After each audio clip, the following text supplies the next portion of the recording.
प्रत्येकाचं लक्ष विशेषतः तुमच्याकडे आहे, कारण की गेल्या काही दिवसांपासून बच्चू कडू नेमकं कोणासोबत आहेत असं सवालही विचारला जातोय. आणि आम्ही आता 2 वर्ष झाले शिंदे साहेबांसोबत आहोत, आता पण त्यांच्यासोबत आहे. कारण त्यांनी मतदारसंघात भरपूर निधी दिला आणि मी स्वतः आणि राजकुमारजी पटेल हे दोघे जण आम्ही शिंदे साहेबासोबत आम्ही जाऊन मतदान करणार आहोत. जर बघितलं तर सध्या 12 उमेदवार रिंगणामध्ये आहेत, त्याच्यामुळे मतं फुटण्याची देखील शक्यता व्यक्त केली जाते. घोडे बाजार खूप मोठ्या प्रमाणावर झाला आहे. शिंदे साहेबांचं एकही मत फुटणार नाही, बाकीच्यांचं मला सांगता नाही. तुम्हाला वाटतं विरोधकांची मतं फुटू शकतात, कारण की 2 वर्षापूर्वी अशीच काही आता त्या प्रॅक्टिसमध्ये मी नाही आहे. मी माझी गॅरंटी घेतो. आमचं दोनही मत, राजकुमार आणि बच्चू कडूचं मत शिंदे साहेबांच्या उमेदवाराला जाणार. सर आपका वोट किसे जाएगा आपके पास?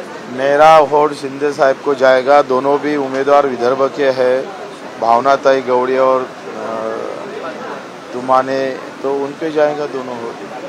और मैं और शिंदे साहब खुद वोट डालने को साथ में जाएंगे.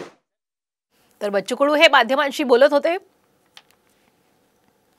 मुझे पता नहीं, मैं इस ऐसे धंधे में गिरता नहीं और हमारी जवाबदारी थी यहाँ तक जो मतदार संघ में निधि मिला है हम हमारा कर्तव्य बजाने जा रहे हैं.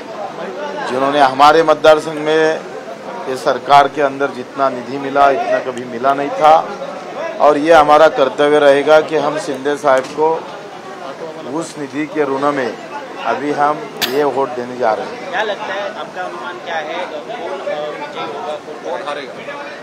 वो तो अभी बता नहीं सकते कौन हारेगा कौन जीतेगा. तो पडणार ते माहीत. मी काही त्या राजकीय तज्ञ माणूस नाही आहे. मी गोरगरिबांच्या डोक्यातला त्यांचा आवाज ऐकणारा माणूस आहे. एवढ्या मोठ्या नेत्यांच्या डोक्यात काय चालतं एवढं मला वाटतं एवढं आम्ही डोकं कधी चालवत नाही. त्याच्यानं कोण पडणार कोण आज संध्याकाळपर्यंत माहीतच पडणार ना. काही अदृश्य शक्ती काम करणार नाही. मला असं वाटतं का शिंदे साहेबांचे दोनही उमेदवार चांगल्या मतानं आणि पहिल्यांदा त्यांचा रिझल्ट लागेल.